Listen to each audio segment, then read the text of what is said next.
All right. Without further ado, I wanted to introduce Michael Shapot.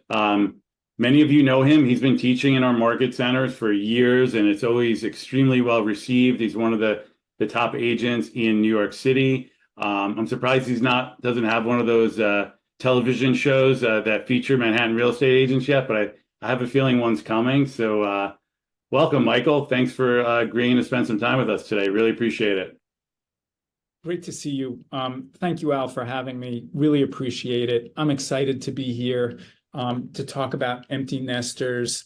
Empty nesters are a huge part of my business, and in a market where there's some hesitation, and my market currently has hesitation, I want to be working with sellers who are motivated and buyers who are motivated, and the life-changing events are really what motivates people to move. Becoming an empty nester, and we're going to talk about that, is a huge motivator for people to be moving. So a quick little bit about me. Yes, I'm a top producer in the New York City office. I've been with KW for 9 out of the past 12 years. I was Manhattan's 2007 Realtor of the Year. So my wife says 2007, ancient history, who cares? Once an Academy Award winner, always an Academy Award winner. That she understands. And I'm proud to have the Realtor of the Year designation. I am a reformed, recovering lawyer. Don't hold that against me. I am the oldest, slowest Jewish triathlete. And I am a KWU approved trainer. I do lead a large team here in New York. I think that each of my team members has a niche specialty. I've got a couple of agents, including myself, who specialize in empty nesters. So why am I here? What's in it for me? I love teaching. I love the energy that I get from the students in my various classes. Forcing myself to organize the material so that people can understand it helps me relearn the material, refresh my recollection. You never know where business opportunities are going to come. And I think that there is a huge synergy between New York City and New Jersey in terms of referral business that can come as a result of this conversation. So everybody... What I don't get when I'm on a Zoom call like this is the interaction with people in the class. If you could please chat questions, chat answers to my questions so that there really can be some interaction, because that's how people learn best, and that's where the energy comes from. By a show of hands, anybody know the difference between niche marketing and a target market? Target market is the audience that we are working toward. So empty nesters are a target market. Divorcing couples are a target market. The niche is how we as real estate agents deal with those target audiences. And if we've got a specialty, a special sauce, something that distinguishes us from our competition, that makes us a specialist. If we can focus on the product, on the service we provide to that target audience, we will be needed. And rather than going to our audience to look for business, our audience will be coming to us, asking us for our expertise and our help. So with respect to empty nesters, can you tell me some unique needs that empty nesters have, different and apart from other buyers and sellers? Please quickly type them into the chat. What unique needs do empty nesters have that we can fill? One level living, need to downsize. Sometimes yes, sometimes they upsize. You'd be surprised. What else? Community or friends, absolutely. Portfolios, seller and buyer. Interesting you say seller or buyer. Would you say empty nesters are sellers or are they buyers? Are they renters or are they landlords? We're going to talk about that. The list that I have include downsizing, cash out. They want to be closer to work, children, doctors, recreation. They want a smaller carbon footprint, less maintenance, lower taxes. They don't care about schools because their kids are grown and out. They often care about 1031 exchanges, investments, taking care of aging parents, dealing with their own health issues. They're thinking about retirement and the next chapter. They are thinking about asset distribution, and they're focusing on their own lives, hobbies, recreation, and travel. Personally, I'm a proud empty nester. I am a happy empty nester. Do you think empty nesters are happy? How do they feel? What are typical feelings of empty nesters? Do we get some woo-hoo, right? Sometimes they're sad. Sometimes they're lonely. I think each person is different, and we've got to come at our empty nesters recognizing that each empty nest circumstance is going to be a little different. Similarly, each empty nester, some may be buyers, some may be sellers, some may be renters, some may be investors, some may be stay putters. They may choose to just renovate what they have.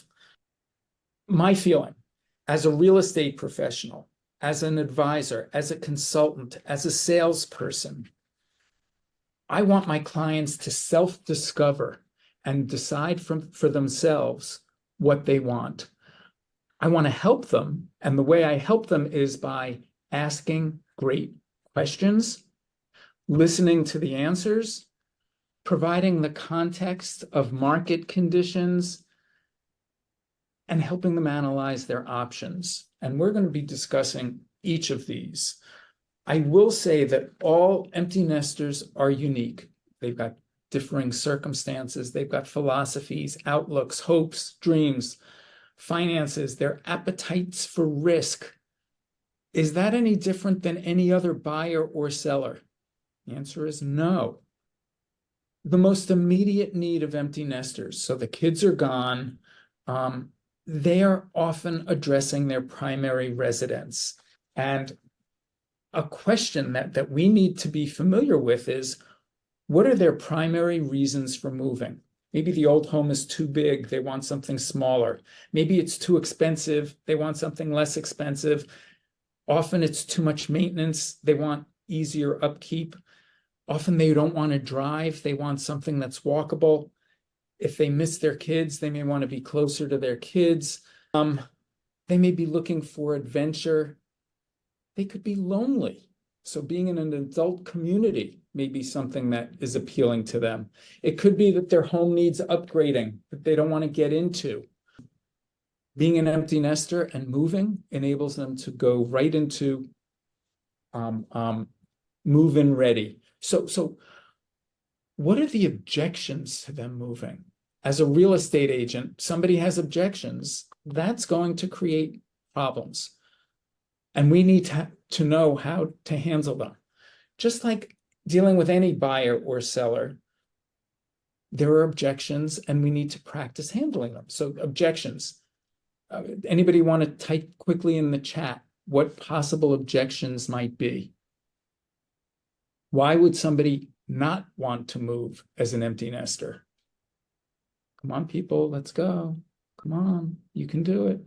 Everything is expensive. What else? Cost. I can manage my own. They want to stay close to existing family and friends. Thank you. They like their routine. What else? They're almost paid off already. Memories, huge. Familiarity. Move is too much to manage. The word that I like there is overwhelm. They're overwhelmed and they don't know where to begin. They can't make a decision. Fear of the unknown, sort of the devil you know is better than the devil you don't know. What about this one? The kids will be upset if they move. Get that a lot. I get this a huge amount, especially if they're downsizing. Where will their stuff go? They may like their lifestyle, their friends, their country club, their book club, their garden club, their church, synagogue. They like having the space. It's expensive to move. They may have to find new doctors. Somebody wrote something about memories. So all of these are true. I often say that I do my best work with multi-headed monsters. What do I mean by that? If an empty nest family has one person, can one person be a multi-headed monster? The answer is yes. On one side of the equation, they've got somebody whispering in their ear, I have to move. I need less space. I don't want to pay so much in real estate taxes. On the other hand, I don't want to move. I don't want to leave my friends. I don't want to leave my community. I'm comfortable here. So one person can be a multi-headed monster. Clearly, when there are two or more people, when there's a couple, it is often a multi-headed monster. And I tend to say that I do my best work with multi-headed monsters, helping people determine how to proceed. How do you get multi-headed monsters on the same page so that they can move forward? Should they or shouldn't they? This is, again, classic brokerage. It's developing trust. And we're going to talk about that later. Asking great questions. I know I've said that before. We're going to get into that later. Showing that we care. Being confident. Demonstrating an expertise. And by expertise, I'm talking about speak the language of real estate. Be a resource. Know your data and give buyers and sellers enough data, not overwhelming data, not overwhelming them, but enough data so that they understand the market and they feel comfortable. So let's talk for a minute about great questions that can be asked of buyers and sellers, empty nesters. Can somebody type in the, and I'm not talking about, where would you think about moving? How many bedrooms would you have? Those aren't great questions. Those are basic questions. What are some of the great, deep questions that we can be asking not only empty nesters, but any buyers and sellers to make an emotional connection with them, to demonstrate to them that we understand their needs, to demonstrate to them that we're different than all the other brokers? What are some great questions that should be asked? If you could type them into the chat. What are your biggest concerns? Great question. What else? Let's follow up. Before we leave, what are your biggest concerns? What about drilling 3 deep? Why are those concerns important to you? Thank you very much. That's interesting. Tell me more. What else? Drill 3 deep. Why is that important to you?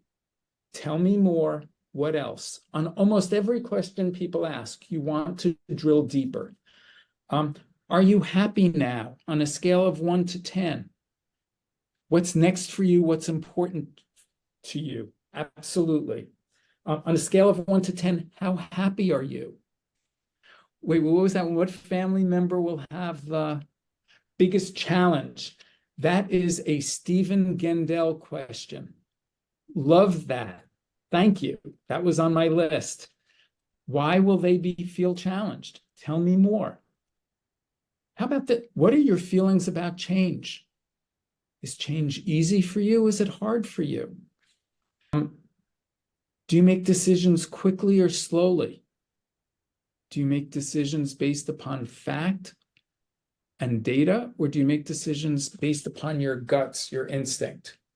Knowing how people make decisions and asking them specifically about it will help you in the selling process. It will give you the ammunition you need to address people as best as you can. If you're dealing with a couple, asking point blank, are you on the same page? Asking them, how do you make decisions as a couple? When you moved into your current residence, what was your thinking? Tell me the story of when you purchased. Did you think that this would be a forever home, or was this supposed to be a 2 years interim step that turned into 15 years. What was your plan? How about are there any deal killers, either for the purchase or the sale? What is your buying style? What is your selling style? What is your negotiating style? And when you ask a question like that, somebody is going to say, what are you talking about? Who knows people who go shopping and they buy things really quickly and then they get them home and they realize they don't like them and they return them? That's a style.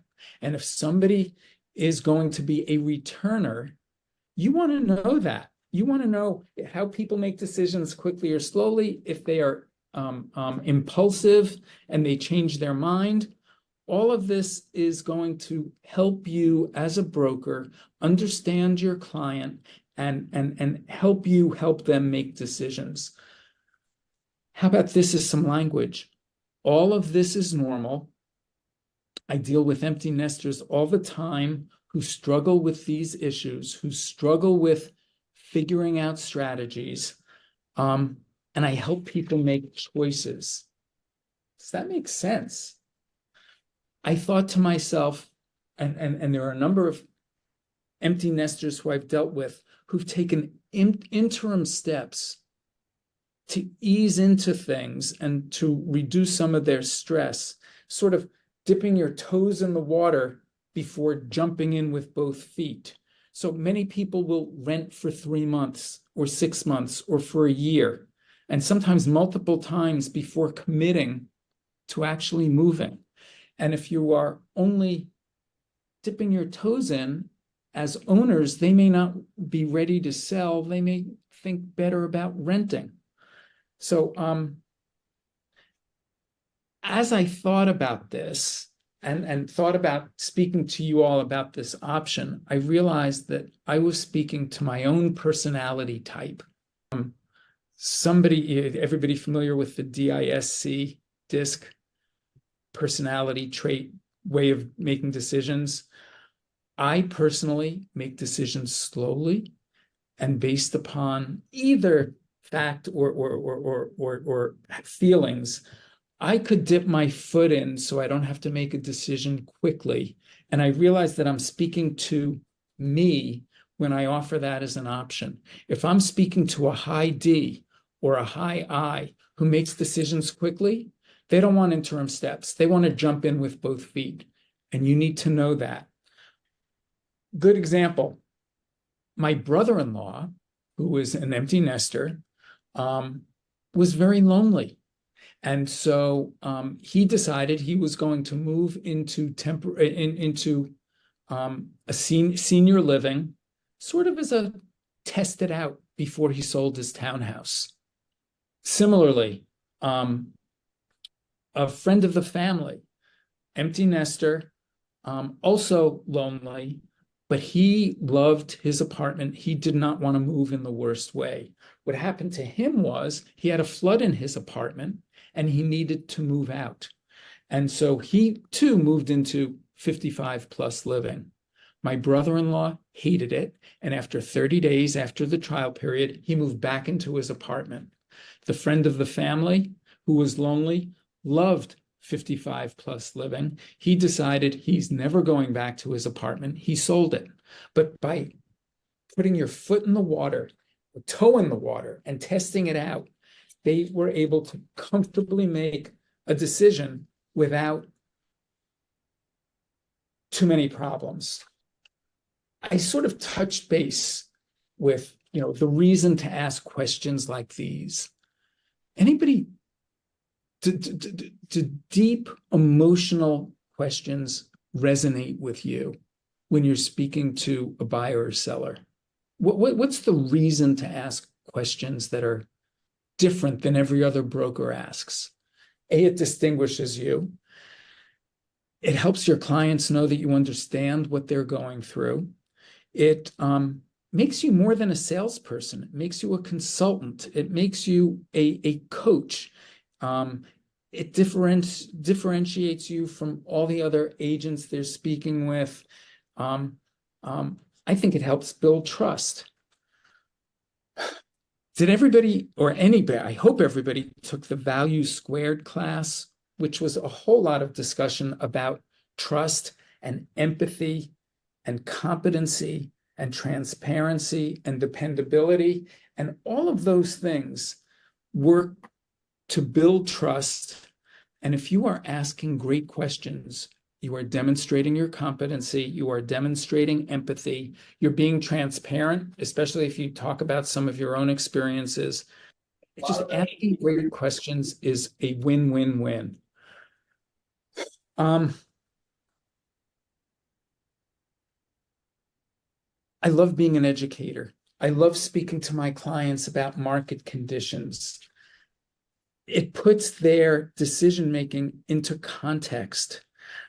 If you can talk about trends, if you can talk about expectations, again, it paints you as an expert and it gives people the data, the information that they need to comfortably make informed decisions. I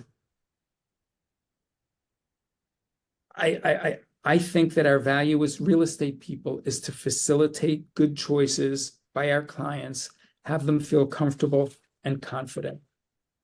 So just as young couples have specific needs, just as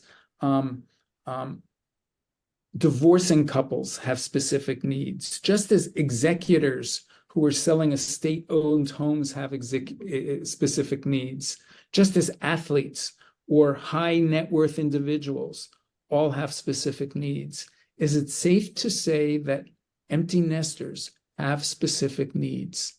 Needs. What are those needs?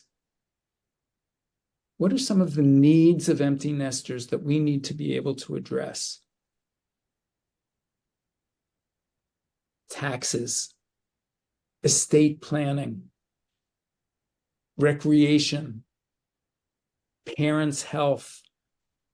Do you ever feel that having a niche, being pigeonholed as the empty nest specialist will prevent you from doing other elements of your business? The answer should be no. By going small and having a niche and having a specialty, you will certainly get that business. But as you close that business, and as you have demonstrated to your clients and to other professionals who you work with that you are an expert realtor, they will come to you when they have needs for investment properties. They have needs that their children are looking to purchase a first home. They may have kids who are moving to Manhattan and need a rental property. And you can make a referral. You want to be the broker of choice for anything real estate. And to do that, beginning as an expert, beginning as an empty nest expert, will only help you grow your business. So how do you demonstrate that you are an empty nest expert? Can you leave this 45-minute conversation and declare yourself an empty nest specialist? You can. There's no designation that requires that says you have to take a class or pass a class. It helps if you have testimonials. It helps if you have a website. I've got a website, emptynestbringiton.nyc. Your email signature can say empty nest specialist. When you meet people, if you talk up that you work with empty nesters and ask for introductions to empty nesters because that's a huge part of your business, that would be great. You can offer Zoom seminars or in-person seminars. You absolutely should be telling stories about your empty nesters in either blog posts or social media or when you meet people or videos. Being part of empty nest groups on Facebook. There's all sorts of stuff you can think about it. Where do empty nesters hang out? And how can you put yourself in front of them? Empty nesters often just don't hang out at the neighborhood bar, but empty nesters may hang out with their trust and estates lawyer. Empty nesters may hang out with Matrimonial lawyers. Have you heard about gray divorce? Seniors getting divorced is on the rise. People say, oh, we'll stay together for the kids. We don't want to get divorced. Well, as soon as the kids are out of the house, bingo, marriage is over. I've experienced that a great deal, unfortunately. All of these things, talking up your empty nest experience will paint you as an expert. And once you're painted as an expert and ask for referral business, you will get it. So would you say more empty nesters or sellers or buyers in New Jersey? I know what I would think, but talking to you, who thinks that empty nesters tend to be sellers? I think that they tend to be sellers as well. And I think that they will maybe be renters after a while. Maybe they'll move south, move somewhere else. I think that before they move south, because there's empty nesters are still working, they're not necessarily retirees, they may move to Manhattan. And you certainly can say, you know, a great broker in Manhattan who specializes in empty nesters, and you can refer them to me. I'd love to get that business. Do you think that empty nesters will become renters? I think that they will. I think empty nesters, especially if they're moving into Manhattan, will get a pied-à-terre first, will get a part-time residence, will get a rental to see if they like it, and keep two homes rather than just one. They'll make multiple moves. If they're going to be moving elsewhere, how do you connect with them? How do you find them? If they're moving from elsewhere to New Jersey, how do you find them? Again, I think that this is where you want to lean upon your sphere of influence, the professionals who are in your database, the trust and estates lawyers, especially people who are moving from state to state. They're going to need new wills.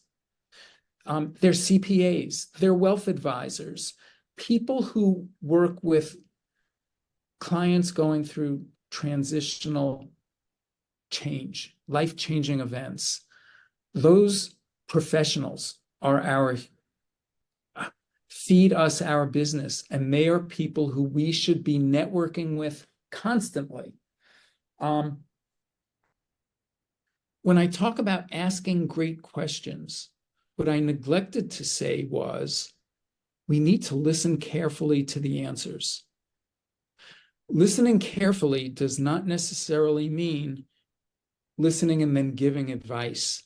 It means listening.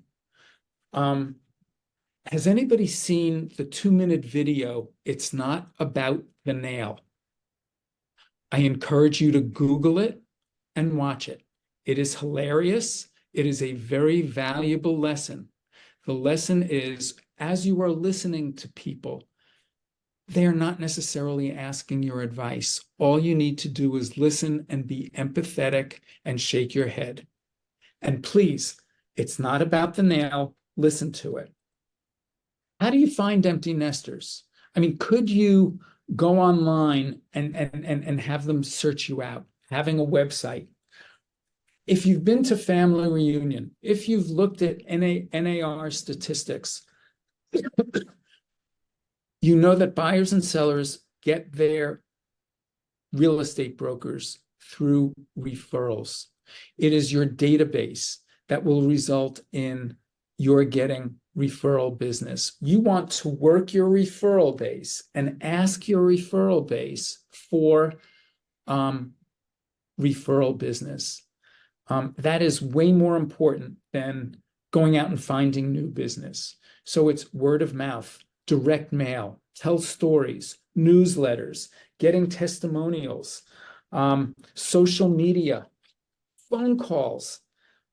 I thought of you because is really powerful. I thought of you because I worked with an empty nester and they reminded me of you. Have you thought about buying or selling your home? It's a great time.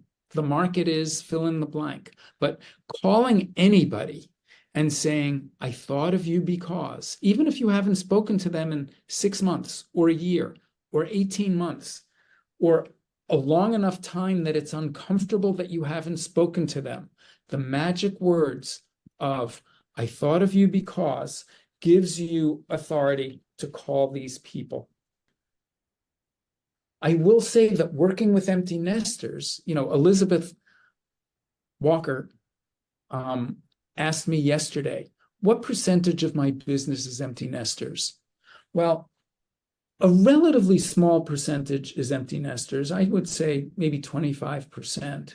But those empty nesters have referred me to their children who are first-time buyers, have referred me to their parents who may be executors of estates, they've referred me as to investors. I would say in all, almost 60% of my business originates from empty nesters.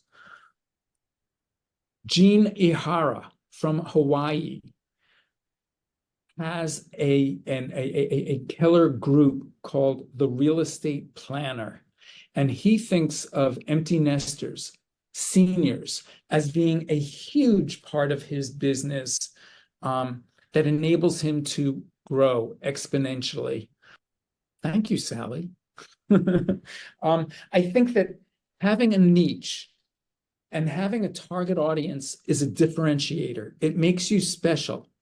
And the skills that you use are transferable to any aspect of your brokerage business, be it marketing, sales, relationship building, transaction management, social media.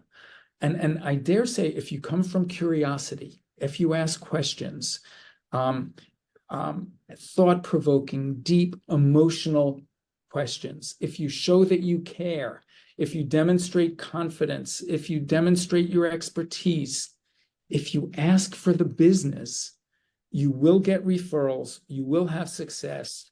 And I think that in today's marketplace, where listings are scarce, you want to farm empty nesters because they are likely to be the next people who sell. I will open this up to questions. I realize that I have run through this. I haven't had the interaction that I crave, but maybe if we get some questions and people can participate and share some of their experiences or their ideas, it will be a win-win for everybody. So, questions, anybody, please. Well, everybody's thinking of their questions. Michael, one of the things when we were emailing back and forth was that you were going to potentially touch on the current state of the market. I was wondering if you had any thoughts on while we're waiting, that unique perspective or any kind of nuggets you'd want to share with us. So I'm going to touch upon this two ways. Number one, the Q2 for second quarter market statistics came out last week. The number of sales in Q2 was up significantly year over year and up significantly quarter over quarter. You would expect it to be up quarter over quarter because it's springtime. Year over year, I think it's a little surprising that it's up. But that's yesterday's news. The things that closed in Q2 went into contract either in Q4 of 23 or Q1. So it's old news. What's happening in the market today is something that we know, not from data, but from our experiences at open houses. Is there energy? Are buyers flocking? Are they frothing at the mouth? And I will tell you, in my market, buyers are not flocking. They are not frothing at the mouth. It is hot. It is summertime. And it's a little bit of a summertime slumber in terms of buyer activity. That being said, interest rates are down a little bit.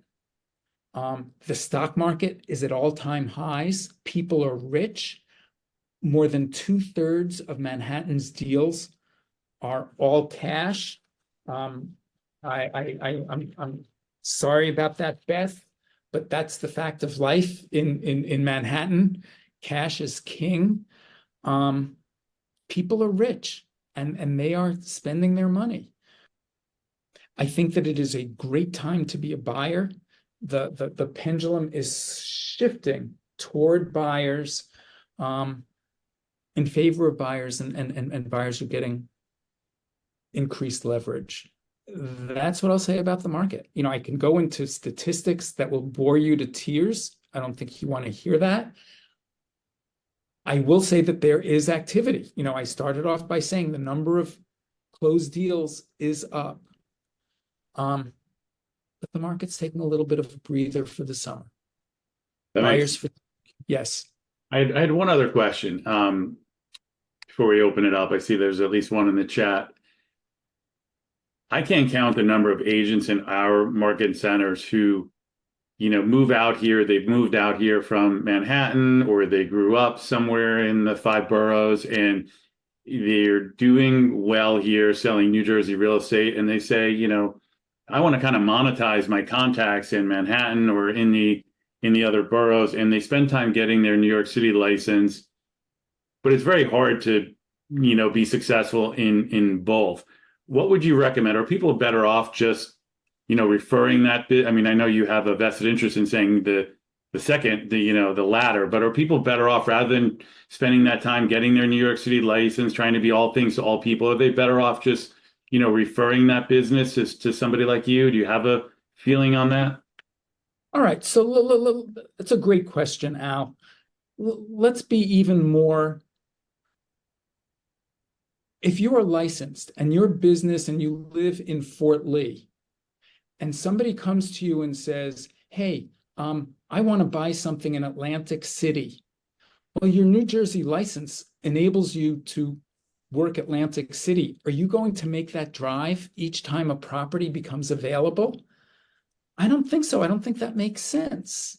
I think that each geographic neighborhood has its own way of doing business. It's learning something else. The learning curve is steep. I don't think that you're doing your clients much of a service having them be your guinea pig if you don't know the market. I think you're always better off referring it to a great agent who you trust, who will take care of your people the way you would want them to be taken care of and the way they want to be taken care of. I think that you're better off referring, especially because New York City is so different than the rest of the world and in New Jersey. I mean, navigating your way through a co-op board, good luck to you if you haven't done it before. I think that you are much better off referring the business rather than trying to do it yourself. That makes total sense. I lied. One more question, and this really won't help anybody sell more real estate, but it's something I've always wondered. The analogy of going down Atlantic City makes so much sense, but I've always wondered, when you're in Manhattan, when you could be in a different neighborhood aside from traffic, you could literally walk and be in a totally different neighborhood. And I'm sure it's all over the map, but are the most successful agents in New York City, how narrowly do they geographically specialize, or do they specialize in specific types of properties? And again, it's all over the map, but I'm just wondering, is like somebody the Gramercy Park guy, or only the Upper West Side woman, or do most people kind of go throughout Manhattan? How does that typically work? If you're going to sell something in Soho, do you want a Soho-based, agent in Manhattan, or not really? Never mind neighborhood. There are agents who specialize in buildings. There are agents who specialize, in your world, it's specializing in certain gated communities. There are agents who don't leave their building, and they are the building experts. I think that in addition to geographic niches or specialties, there are demographics. And, I've spoken about those: empty nesters, divorces, estate sales, FSBOs, expireds. These are all specialties. And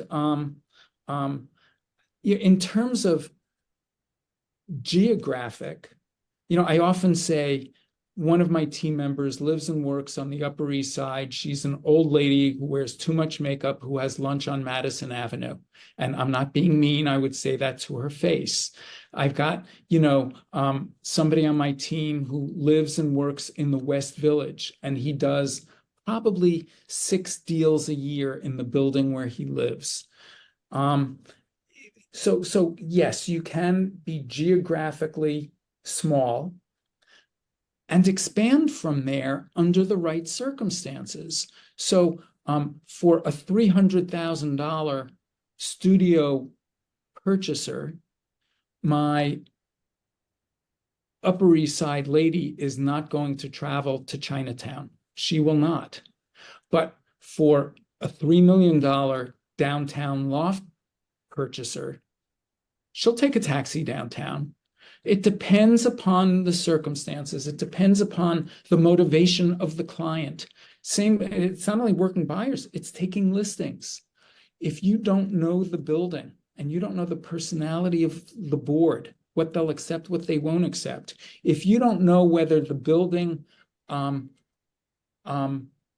artificially inflates prices in order to get board approval, and so when you look at a closed price, that's really not what the buyer paid. That's what's been reported to New York City and the building in order to artificially inflate the price to get board approval. Now, again, Beth, lenders don't want to hear this, but it is a fact of life. Buildings will reject deals that they think are not priced well. And you never want to have a board rejection for that reason. If you can artificially inflate the price and give the buyer some sort of cash credit at closing, but you're not going to know that if you aren't that sort of detailed specialist. That makes total sense. Thank you. Margaret had a question. Margaret, are you still on? Do you want to unmute and ask your question? Okay, so I think that empty nesters is something that I might want to try that avenue. I do have empty nesters in my database, and I actually have been calling them in this market. How do I find empty nesters I don't know? I just got a card to my home from somebody that probably got me off a list, soliciting a sale. I don't know how to go about that. Like, do you have a way that you're able to find them?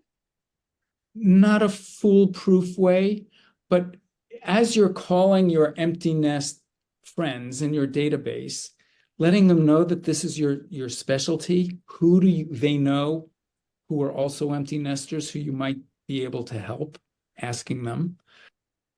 I don't know about the high schools in New Jersey, but the private schools in New York City have books, directories with each class, student's name, parent's name, address. As the class of 2024 has graduated, that might be a little too soon for them to be considered empty nesters, but the class of 2022, the class of 2021, class of 2020, those are now college graduates. If you can get lists of high school graduating classes and reach out to the families of the graduating classes, that's empty nesters. I would say, Facebook, I'm generally not a huge fan, but I am an observer on Facebook. And to join empty nest groups, and there are empty nest groups on Facebook that people are raising their hands and saying, I'm an empty nester. I think that asking the trusted professionals who you refer business to, trust and estates lawyer, the matrimonial lawyer, the wealth advisor, the CPA, asking them for introductions to empty nesters, because you've got some really valuable information about the real estate market and how empty nesters can capitalize on it. But asking them for introductions to their clients who they know are empty nesters. Does everybody know what a yenta is? Yes. A yenta is a gossip, but there are good yentas and there are bad yentas. The good yentas know when people are going through life-changing events, and to talk to your hairdresser and say, I work with empty nesters. Who do you know is an empty nester who might be considering a move? That would be a great introduction for me. Hairdressers tend to be great yentas. And if you speak to people who can introduce you, who can refer you, and will do so, those are the good yentas, and you want to be on their short list of referral opportunities. Make sense? Yes, thank you. That's Thank you for pretty the much question, what Margaret. Thank you, yeah, Michael. that's pretty much what I do anyway, but I didn't know if there was like a specific target how to get them.